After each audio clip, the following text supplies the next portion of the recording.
있습니다. 절망의 순간마다 찾아오시는 주님. 요한복음 9장에서는요.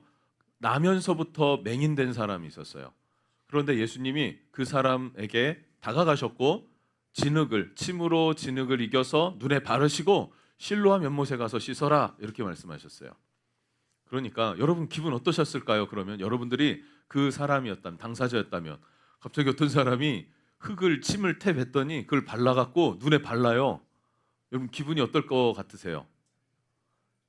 해줘 볼까요 한번? 예, 기분이 뭐 이렇게 좋진 않을 거예요. 이렇게 진흙이 내 얼굴에, 그것도 눈에 발려졌다라고 하는 거. 눈은 또 내가 되게 지금 아픈 상태잖아요. 아픔을 갖고 있는 눈인데 거기다 이걸 발랐다고 생각해 보세요. 그런데 실로암 연못에 가서 씻어라 이래요. 앞뒤 설명이 없이 그냥 하고 싶은 말만 한 거잖아요, 예수님이. 그런데 이 사람은 나면서부터 보지 못했기 때문에 보지 못하는 사람이 약 한 1km 정도 돼요. 실로암 연못까지. 그 길을 더듬더듬 1km를 걸어간다고 생각해 보세요. 쉬울까요? 어려울까요? 어렵죠. 우리 어르신들 옛날에 그런 얘기, 우리 학교 초등학교 때도 선생님이 뭐 10리길을 산길을 뭐 20리길을 책고 메고 다녔다 뭐 이런 얘기를 하시는 거 보면 그 10리면은 4km죠. 제가 알기로는. 그런데 그러니까 1km는 쉽죠. 근데 안 보고 걸으면 어떨까요? 해볼까 한번? 안 보고 걷는다면 위험하죠. 일단 위험하죠. 어렵죠. 그런데 이 사람 그걸 순종해서 갔더라. 그리고 눈을 씻어냈더니 그때 보기 시작했다는 사실이에요. 그렇죠? 순종을 통해서 눈이 일어났다. 문제는 뭡니까? 안식일이었더라 이거예요. 그날이 안식일이었대요. 예수님이 진흙을 이긴 거 이거 반죽이래요. 그리고 침을 뱉은 거 이게 약을 사용한 거래요. 그들의 전통에 의하면. 그래서 안식일을 어긴 게 됐어요. 그리고 이 맹인은 어떻게 됐을까요? 눈을 떴으니까. 그리고 1km를 걸었잖아요. 1km를 걸은 게 안식일을 어긴 거예요. 등등 이런 상황들로 지금 예수님을 공격하는 그런 상태가 되었다라는 것입니다. 근데 이 안식일이었기 때문에 바리새인들 안에서도 논쟁이 일어나기 시작해요. 왜 그럽니까? 첫 번째, 이 사람들은 아니 예수가 안식일을 어기면서 어떻게 선한 사람이냐, 하나님이 보낸 사람이냐, 하나님이 정한 안식일을 어기는 사람이 어떻게 하나님의 사람이냐 이렇게 말하고, 또 한 사람은 이렇게 말해요. 아니 하나님께로부터 오지 않았는데 어떻게 이 사람으로 하여금 보게 하였느냐라고 하면서 서로 분쟁이 일어납니다. 분쟁이 일어나고 이런 충돌이 계속 일어나니까 그래 우리 다시 한번 그 사건을 짚어보자 하고 그 눈을 뜬 사람을 다시 찾아가서 질문합니다. 그리고 17절 한번 보면요. 이에 맹인되었던 자에게 다시 묻되 그 사람이 내 눈을 뜨게 하였으니 너는 그를 어떤 사람이라 하느냐? 대답하되 선지자니이다. 자기들끼리 답이 안 나니까 그럼 당사자는 예수를 어떻게 생각하나 질문해요. 그러니까 이 사람 뭐라고 대답합니까? 선지자입니다. 선지자는 하나님이 보낸 사람이에요. 그리고 유대 전통에 의하면 선지자는 안식일을 지키지 않아도 되는 권리가 있었고 그 권리를 누렸다라고 하면은 예수님은 죄인입니까? 죄인이 아닙니까? 자, 다시 설명해 볼게요. 말이 좀 어려웠나요? 대답이 없으셔서 다시 한번 설명할게요. 예수님이 안식일을 어겼다라는 게 지금 논쟁이 됐어요. 논쟁이 됐는데 선지자는 안식일을 어겨도 된다라고 하는 그게 권리라고 하는 그런 권한이 있었어요. 그게 그 유대의 전통의 안에 있었던 것이죠. 그런데 이 눈을 뜬 사람이 예수님은 선지자다 이렇게 얘기를 하니까 예수님이 지금 안식일을 어겼든 말았든 그는 죄인입니까? 의인입니까? 의인이라는 거예요. 옳다라는 거예요. 예수님 편을 들어준 거잖아요. 그렇죠? 그러면 어떻게 될까요? 이 바리새인들이 이 사람의 말을 듣고 예수님을 인정하고, 우리 지난주에 나눴잖아요. 그럼 예수님이 지금 이 표적을 갖고 보지 못하는 사람을 보게 하는 표적을 가지고 메시아의 표적이라 그랬잖아요. 이사야 선지자의 그 이사야서에 메시아의 표적이니까 예수가 메시아일 수 있겠구나라는 것을 의심해보고 살펴봤어야 되는데 믿고 싶지가 않은 거예요. 믿고 싶지가 않아서 이 사람 맹인이었던 사람의 부모를 찾아갑니다. 그리고 자초지정을 다시 한번 물어요. 그런데 부모가 뭐라고 대답합니까? 얘는 내 아들이 맞습니다. 그리고 태어나면서부터 보지 못했던 것도 맞아요. 그런데 지금 보게 된 거는 왠지 난 모르겠네요. 그에게 물어보시면 그 사람이 성인이니까 자기의 입장 표명을 할 겁니다. 이렇게 얘기를 한 거예요. 그런데 요한이 이렇게 이야기한 이유를 또 성경이 기록했는데 뭐라고 기록했냐면 유대인들이 예수를 믿는 자, 따르는 자를 출교하기로 결의했다. 그것이 두려웠다라는 거죠. 출교당하는 게 두려워서 그 직답을 회피하고 예수님 편들 수도 없고 그럼 출교당하니까 편을 들지 않을 수도 없고 왜요? 내 아들의 눈을 뜨게 해줬으니까. 그래서 그냥 회피해버리는 답을 해버렸다라는 것이죠. 자, 그러니까 바리새인들이 다시 두 번째로 맹인이었던 사람을 부릅니다. 그러니까 이 맹인은 짜증이 난 거예요. 이제 대답을 보니까 되게 짧게 얘기해요. 대충 얘기해요. 왜냐하면 세 번째거든요. 유대인들한테 한번 내가 이렇게 됐다 얘기를 하니까 안식일인데 어긴 거 아니야? 누가 고소를 한 거예요. 바리새인들에게 또 한 번 얘기했는데 지금 재차 부르니까 좀 짜증이 난 것 같아요. 그러면서 이 바리새인들이 이번에는 조금 생각을 했나 봅니다. 이 사람의 입장을 보고. 그리고 압박을 해요. 어떻게 압박하냐? 너는 하나님께 영광을 돌려라 이렇게 얘기를 해요. 이 말이 무슨 말이냐면 법정 앞에 서면은 진실만 말하겠다고 서약하는 어떤 관례적인 것, 관용어로 사용되어지는 말이 하나님께 영광을 돌려라. 진실을 말해서 하나님께 영광 되게 해라. 이런 거예요. 하면서 근데 하는 말이 뭐냐면 이 사람이 죄인인 줄 우리는 아는데 이거예요. 예수가 죄인인 줄 우리는 아는데 너는 진실을 말해라 이렇게 얘기를 해요. 예수가 죄인이냐 아니냐. 그러면은 지금 이 분위기가 어떤 분위기예요? 예수님 죄인이라고 불어 말해 하고 협박하는 거예요. 뭘 가지고요? 출교시키겠다라는 것을 가지고. 나쁜 사람들이죠. 그런데 이 세 번째 고백도 이 사람은 사실만 담백하게 말합니다. 25절 한번 우리가 읽어볼까요? 시작. 대답하되 그가 죄인인지 내가 알지 못하나 한 가지 아는 것은 내가 맹인으로 있다가 지금 보는 그것이니이다. 아멘. 네, 이 고백에는 과장이 없어요. 사실만 있습니다. 그렇죠? 사실인데 그 사실을 과장하지도 않아요. 우리는 과장 많이 하잖아요. 남자를 군대 갔다 온 얘기하면 막 다 과장하잖아요. 이렇게 야 내가 뭐 이렇게 하면서 근데 저 진짜 강원도에서요. 체감온도 영하 50도였어요. 그럼 다 웃어. 이렇게 형남이처럼 이렇게 배시시 웃는 게 약간 그래 뭐 많이 들었다 이거예요. 근데 이거를 강원도 출신한테 물으면 동의가 될걸요. 체감온도가 50도까지 된다니까요. 진짜 실외 온도계가 깨져요. 진짜 그랬었어요. 이해가 되죠? 화천 분이시니까. 저는 화천 옆에 양구에 있었거든요. 아는 사람은 알아요. 이렇게 얘기를 하면서 그러면 또 우리가 더 힘들었다 얘가 더 힘들었다 이러다가 이제 특전사가 등장하면 조용해지고 딴 얘기하자 이렇게 되죠. 예. 과장하기 쉽잖아요. 우리는 우리의 스토리를 과장하고 싶어하는 그래서 조금 더 돋보이고 싶어하는 그런 게 좀 우리 안에 좀 있는 것 같아요. 사람의 본성일 수 있죠. 이 사람은 진짜 있는 대로 담백하게만 얘기했어요. 가감이 없었어요. 이거 근데 여러분 쉬웠을까요? 어려웠을까요? 이 고백이요? 이거 어려운 거예요. 왜냐하면 출교라는 위협 속에 있었기 때문에.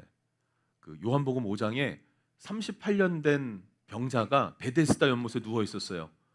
예수님이 가서 네가 낫고자 하느냐 그랬더니 이 사람 딴소리예요.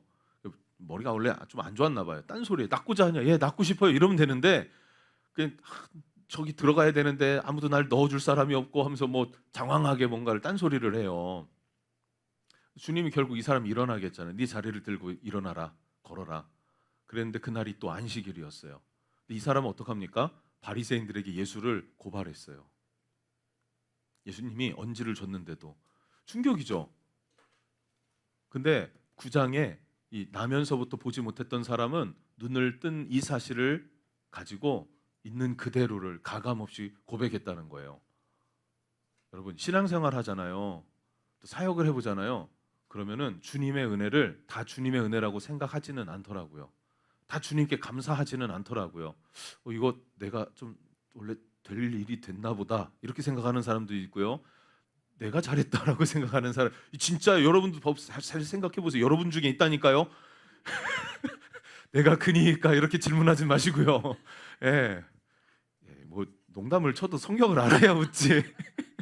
예, 가룟 유다가 그러잖아요. 예수님 나 팔자가 여기 있다. 그러니까 제가 그 사람입니까? 뭐 이렇게 다들 제자들이 묻잖아요.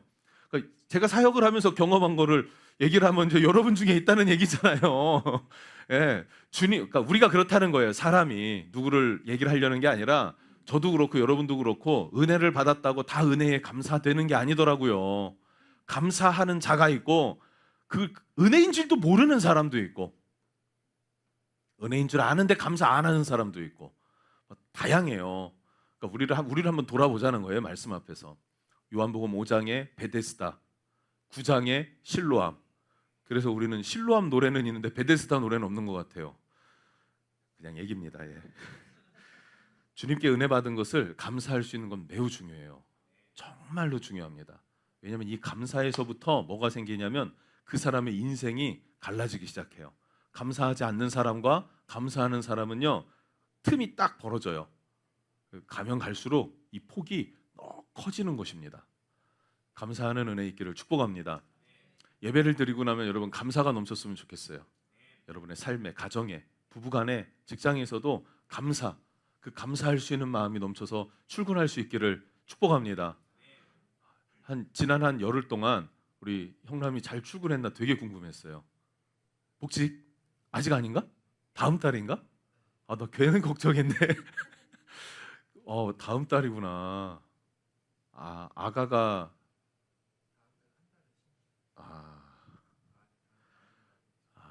그렇구나. 잘못 알고 기도했습니다. 미리 기도했으니까 염려하지 말고 출근해요. 예. 죽을 길 아닐 거야. 감사의 길일 겁니다. 예.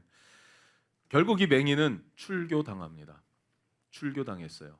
여러분 출교가 뭔지 아십니까? 출교당했다라는 것은 회당에 들어가질 못해요. 회당에서 하는 일이 뭐냐면 교육을 해요. 자녀들 이렇게 말씀 교육하는 거. 그다음에 회당 안에서 서로 교제해요. 마을회관에서 어른들이 이렇게 떡국 끓여 먹고 모여서 윷놀이 하시고 뭐 이런 거 있잖아요. 그런 것처럼 그게 회당에서 이루어져요. 이게 다 이루어지는 거예요. 그 안에서 그럼 또 뭐가 이루어져요? 소식을 주고받아요. 누구 결혼한대, 누구 장가 갔대, 뭐 이런 거 있잖아요. 뭐 그런 소식들이 주고받아지고요.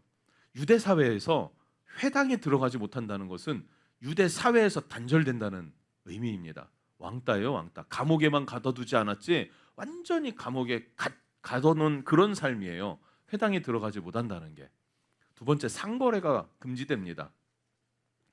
뭐 예를 들어 사업하는 사람이면 길드라고 하는 어떤 조합에 가입되어져 있었잖아요. 중세시대 때에 그 당시에 거기 가입을 못해요. 물건을 살 수가 없어요. 상거래가 안 돼요. 그러니까 일반적인 일을 할 수 없습니다. 단절됩니다. 진짜 사람 이하의 삶을 살 수밖에 없는 그런 상황이죠. 그러니까 이 사람의 아버지는, 부모님은 즉답을 피했어요. 근데 이 사람 당사자는 예수님께 즉답을 하더라라는 거예요. 그리고 나서 오늘 본문이 시작이 됩니다. 35, 36절 말씀 한번 읽어볼게요. 시작. 예수께서 그들이 그 사람을 쫓아냈다 하는 말을 들으셨더니 그를 만나사 이르시되 내가 인자를 믿느냐? 대답하여 이르되 주여 그가 누구오시오니까 내가 믿고자 하나이다. 네, 아멘. 예수께서 그들이 그 사람을 쫓아냈다 하는 말을 들으셨더니 바리새인들이 그 장님 그러니까 맹인이었던 사람을 쫓아냈다, 출교시켰다라고 하는 사실을 예수께서 들으셨더니 그를 만나사, 들으니까 즉각적으로 주님이 찾아오셨다는 사실이에요. 목회를 해보니까요, 신방이 되게 중요한 것 같아요. 맞습니까? 그런데 이게 성격마다 제가 되게 활발할까요? 내성적일까요? 외향적일까요? 내성적, 외향적. 우리 집사람은 외향적? 그렇게 내성적이진 않은 것 같아요. 그런데 또 막 이렇게 나서서 누구 막 이렇게 만나고 다니고 이런 건 또 별로 안 좋아해요. 성향이 그러다 보니까 신방 받아보신 분은 진짜 우리 교회 희귀한 분이 되셨어요.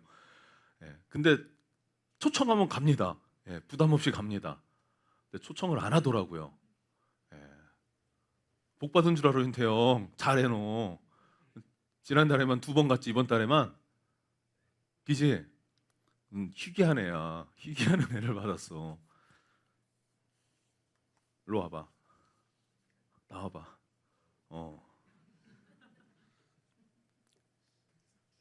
셀 리더 스쿨 써. 들어가. 평택밖에 안 되는데 와야지. 비행기 타고 오는 것도 아닌데. 지금 쓰지 말고 이따 축도 끝나면서 바로 전도사님한테 내면 돼. 이것 때문에 갔어요 2번.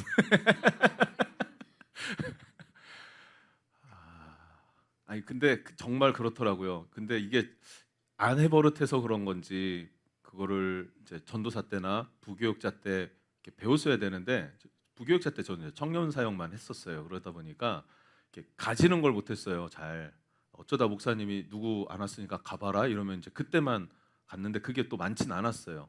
그러다 보니까 기도하다 보면은 이제 형남이 같은 경우도 전화해야지 하다가 또 이제 제가 또 되게 배려심이 많은 거 아십니까 여러분?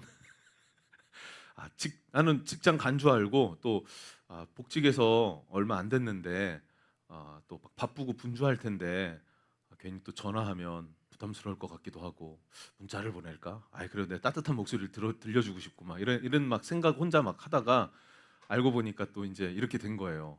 그런데 정말 힘든 상황이 됐을 때 찾아가고 격려해주고 기도해주고 지지해줄 수 있는 게 이제 목양이라고 알고는 있어요. 근데 잘 안 되더라고요. 근데 주님은 즉각 찾아가십니다.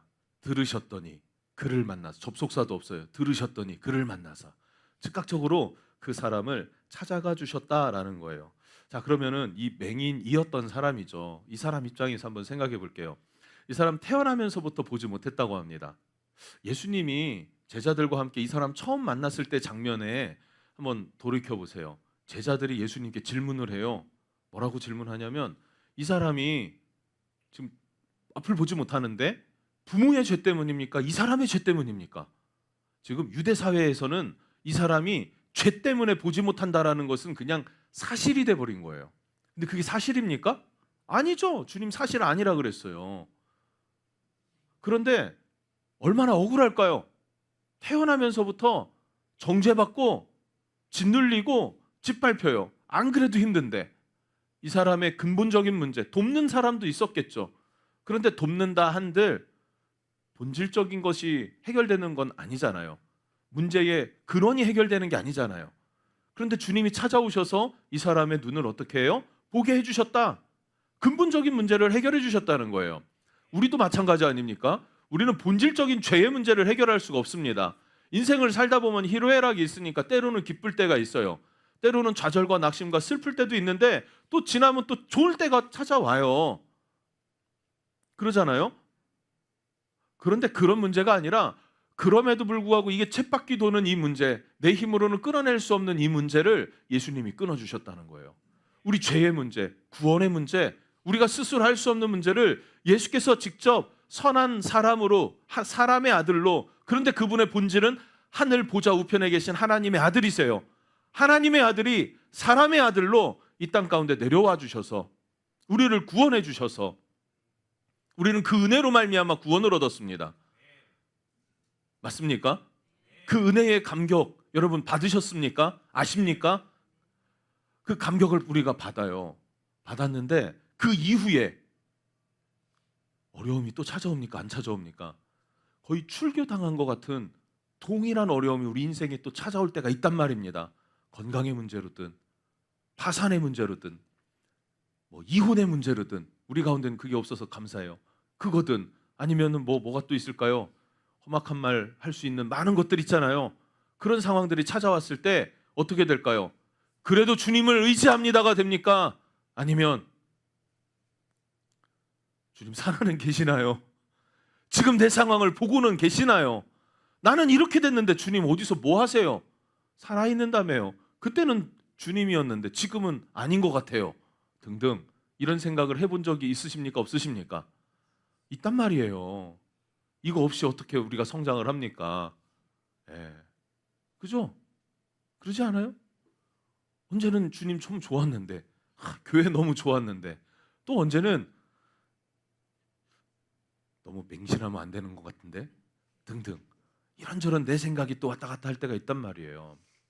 주님은 즉각적으로 찾아와 주십니다. 찾아와 주세요. 또 다른 절망이 찾아왔을 때 찾아와 주셔서 주님이 이렇게 질문합니다. 네가 인자를 믿느냐? 네가 인자를 믿느냐? 이 말이 뭐라 그랬어요? 네가 메시아 믿냐? 기대하냐? 기다리냐? 이거 질문한 거예요. 이 사람이 뭐라고 대답하냐면 주여 그가 누굽니까? 내가 믿고 싶습니다. 지금 이 사람은요 눈을 떠보니까 그리고 자기가 어떤 이런 바리새인과 이런 상황들을 당해보니까 진짜가 아닌 걸 느꼈나 봐요. 눈을 뜨는 과정에서 눈을 뜨게 하신 그 예수님을 증언하는 과정에서 간증하는 과정에서 믿음은 어디에서 생긴다고요? 들음에서 생긴대요. 듣는 것은 뭘요? 그리스도로 말미암은 말씀을 들을 때 우리는 믿음이 생기는 거예요. 이 사람은 자기가 경험한 예수 그리스도를 계속 전해요. 물어보니까 말하게 되잖아요. 말하게 되잖아요. 또 말하잖아요. 그러다 보니까 그 과정 가운데 믿음이 생겼고 영적인 감각이 생겼고 아 나를 눈뜨게 하신 분이 선지자구나. 메시아구나 라고 하는 기대감이 생긴 거예요. 그러니까 출교를 당했음에도 불구하고 그 예수님을 더 가까이 알고 싶다. 나가고 싶다. 만나고 싶다 하는 갈망이 생겼다는 거죠. 그러니까 뭐라고 대답한다고요? 그가 누굽니까? 내가 믿고 싶습니다. 왜 예수님 앞에 그가 누구냐고 물을까요? 이 사람 예수님 본 적이 없거든요. 예수님이 눈을 뜨게 해주셨지만 실로암 가서 씻어라. 실로암 1km 떨어진 데 가서 거기서 눈 떴어요. 예수님은 여기 계시고. 그러니까 이 사람은 예수님을 본 적이 없어요. 그래서 찾아오신 주님 앞에 다시 한번 되묻는 거죠. 그가 누군지 내가 믿고 싶어요. 37절 뭐라고 하십니까? 예수께서 이르시되 내가 그를 보았거니와 지금 너와 말하는 말하는 자가 그니이다. 내가 그야. 내가 메시아야. 주님이 그렇게 말씀하셨더라 라는 것이죠. 결국 이 갈망, 이 보게 된 사람, 소경이었던 사람이 주님을 갈망하니까 주님을 만나더라는 거예요. 처음 만났나요? 아니죠. 저는 이미 만났어요. 거듭난 성도들도요. 더 깊은 주님께로 나아가야 됩니다, 여러분. 그러려면 필요한 게 뭡니까? 갈급한 마음이 있어야 돼요. 한번 중간중간에 절망, 출교의 절망, 좌절과 낙심의 절망 이런 것들이 막 찾아와요. 출교가 얼마나 무서운 거라 그랬어요. 사업이 안 된다니까요. 장사가 안 되는 거라고요. 먹고 살기 힘들다고요. 그런 문제가 빡 생겼을 때 출교당한다니까요. 거의 출교죠. 출교당하면 회당을 못 들어간다니까요. 유대 사회에서 서로 관계 형성이 안 되는 거예요. 근데 마치 우리가 세상과 나는 간 곳 없고 세상과 나는 끊어지고 구속한 주만 보이도다. 이것과 동일한 거 아닙니까? 이 출교당한 이 모습을 잘 보세요. 세상에서 만났던 친구들, 세상에서 어울렸던 사람들, 세상적인 대화들 그런 것들이 다 단절되고 예수 만난 사람에게 가장 기쁨이 되는 게 무엇입니까? 주의 말씀을 주야로 묵상하는 게 꿀송이보다 달달하는 거잖아요. 하나님의 말씀을 듣고 읊조리고 묵상하고 기뻐서 찬양하고 찬양하다 보니 기도가 나오고 기도하다 보니 성령이 더 강력하게 임하면서 그 계시의 말씀이 내 심령을 세우고 강하게 하고 믿음 있게 하고 할렐루야. 이게 우리 그리스도인들이 추구해야 할 삶의 방향인 줄로 믿습니다. 절망은 떠나갈지어다. 불신은 떠나갈지어다. 어쩌면 눈 떴을 때보다 출교당한 게 더 극심한 고통일 수도 있지 않았겠습니까? 그럼에도 불구하고 주님을 향한 마음의 간절한 기대와 소망이 있었다는 사실이죠. 또 한 가지, 이 사람은요 내가 메시아다라고 하는 그 말에 이 사람 어떡합니까? 논쟁이 없어요. 주여 내가 믿나이다요. 논쟁이 없어요. 바리새인들은요 논쟁하려고 그래요. 따져들어요. 근데 그것도 예수는 메시아가 아니야라는 것을 확정해놓고 그리고 따지려고 그래요. 그러니 싸움이 안 되고 유치해지는 거죠. 이 사람 되게 유치해져요. 이 바리새인들 배웠다는 사람들이고 잘났다는 사람들이고 높은 고위급 사람들이에요. 그런데도 불구하고 되게 유치해져. 왜 그러냐면 이 지금 설교에선 조금 뺐어요. 설교문 쓰기가 되게 유치하더라고요. 그래서 뺐는데 이 사람이 그러는 거예요. 그 사람이 누구냐? 넌 사실만 말해. 사실만 말하니까 제차 부르니까 당신들도 예수를 믿으려고 그러냐? 이렇게 하니까 예수는 어디서 온지 그 족보도 알 수 없고 우리는 모세의 율법으로부터 난 자다 이러면서 막 발끈하고 지금 막 말장난하는 걸 보면은 이 사람이 배운 사람 같아요. 바리새인들은 유치 아주 그냥 짬뽕이고 그래 버린다는 거예요. 누추해지고 아주 추해져 버려요. 그런데 이 바리새인과 이 출교당한 사람이 겉으로 볼 때와 본질은 굉장히 많이 달라지기 시작합니다. 바리새인들은 나중에 예수님 못 박은 다음에 빌라도 앞에서 뭐라고 합니까? 이 죄를 나와 내 자손에게 돌리소서. 나와 내 자손을 스스로에게 저주를 돌렸어요. 출교당한 사람은 어떻게 됩니까? 하나님의 자녀가 되고 소망과 기쁨이 넘쳐나요. 출교가 문제가 아니에요. 출교가 문제가 아니라고요. 그냥 기쁘고 즐겁고 감사하고 행복한 거예요. 여러분 이런 사람들길 주님 이름으로 축복합니다. 바리새인과 이 사람 차이가 뭔지 아십니까? 이 사람은 왜 논쟁하려고 그러고 바리새인들은 왜 논쟁하려고 그러고 이 맹인이었던 사람은 왜 논쟁 없이 주님이 내가 메시아라 할 때 그냥 받아냅니까? 엄청난 차이죠. 겸손이에요, 겸손. 내가 생각해 보니까 예수 믿는 건 이래. 내가 보니까 세상을 보니까 사람들을 보니까 예수 믿는 건 이거고 난 이렇게 가야 되고 나는 이렇게 할 거야. 이 정도면 됐어. 내가 선을 정하는 게 아니에요, 여러분. 주님의 말씀이 정하는 것이 말씀 앞에서 정하는 것이지 이거 보고 저거 보고 내가 따져보고 정하는 게 아니란 말이에요. 이해가 되십니까, 여러분? 이해가 됐었으면 좋겠어요.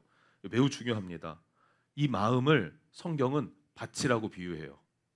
그리고 이 밭이 옥토밭이었을 때 그 사람의 인생의 열매를 30배, 60배, 100배가 된다라고 주님이 말씀하십니다. 그런데 이 바리새인들은 가시밭과 같고 돌짝밭과 같고 아예 그냥 안 되잖아요. 길가예요, 길가. 길가는 뭐예요? 말씀이 떨어져도 그냥 새가 와서 먹어버린다는 거예요. 예수님이 이 사람들 뒤에 있으니까 나눠볼게요. 자, 그리고 절하는지라 경배합니다. 겸손한 사람이 주님을 경배해요. 주님을 찬양하는 것은 겸손한 사람이 주님을 찬양할 수 있어요. 교만하면요 내 자아가 높아져서 주님을 높일 수가 없단 말이죠. 잘 한번 기억할 수 있으면 좋겠습니다. 그리고 이어서 이 맹인이었던 사람에게 주님이 말씀을 주세요. 39절 예수께서 이르시되 내가 심판하러 이 세상에 왔으니 보지 못하는 자들은 보게 하고 보는 자들은 맹인이 되게 하려 함이라. 심판하러 이 세상에 왔다 이렇게 말씀하셨죠. 보는 자는 보게 하고 보지 못하는 자는 보지 못하게 하려 함이라. 그러자 바리새인들이 발끈해요. 야 우리가 맹인이냐 막 이러면서 막 화를 내고 짜증을 냅니다. 자 이런 상황이고 자 우리는 그러면 GT를 하는 사람들이니까 묵상을 하는 사람들이니까 조금 더 질문하고 싶은 게 생겨요. 그게 뭐냐면 내가 심판하러 이 세상에 왔으니라 그래요. 그러죠? 내가 심판하러 이 세상에 왔으니. 그런데 주님이 다른 구절에는요. 요한복음이에요. 내가 세상을 심판하러 온 것이 아니요. 구원하러 왔다. 이렇게 얘기를 하세요. 구원하러 왔다. 아니 여기서는 심판하러 이 세상에 왔다고 해놓고 거기서는 심판하러 온 게 아니라 구원하러 왔다 이렇게 얘기를 해요. 주님이. 왜 주님이 이 말 저 말 하십니까? 자, 이거 충돌을 일으키는 말이 아니에요, 여러분. 두 가지 다 맞는 말인데 예수님이 예수님으로 오실 때는 뭐 하러 오신 거예요? 구원하러 오셨어요. 재림 예수님은 어떻게 오세요? 심판하러 오세요. 다 주님이에요. 그런데 어떤 사람에게는 재림의 주로, 어떤 사람에게는 초림의 주로. 초림이라는 단어가 좀 어색하죠. 지금 이 2000년 전에 오신 예수님으로 구원의 주로 맞이하는 사람이 있고 어떤 사람은요 심판의 주로 이제 주님이 다시 오시잖아요. 다시 오실 주님이 그 심판대 앞에 서게 될 사람이 있다라는 거예요. 누구에게 이런 이야기들을 하시는가? 첫 번째, 구원하러 왔다. 이것은 맹인이었던 사람이죠. 왜 맹인이었던 사람에겐 구원하러 왔다라고 말씀하십니까? 왜 구원하러 왔다고 말씀하십니까? 그것은 이 사람은 이미 많은 사람에게 죄인이라는 심판을 받고 살았어요. 짓눌렸어요. 근데 본질적으로 주님은 어떤 분이세요? 우리를 구원하기 원하시는 분이십니다. 우리를 세우고 위하고 축복하기를 원하시는 분이 우리 아버지십니다. 아멘, 아멘, 아멘, 아멘이죠. 우리 주님은 내가 잘 되기를 원해 하세요. 하나님 나를 축복하시고 살리기를 원해 하세요. 그 주님이세요. 그런데 이 사람은 이미 정죄를 많이 받아서 자기도 그냥 받아들이는 거예요. 그래, 내가 죄 때문에 아프면 그렇게 되더라고요. 죄 때문에 다 받아들여요.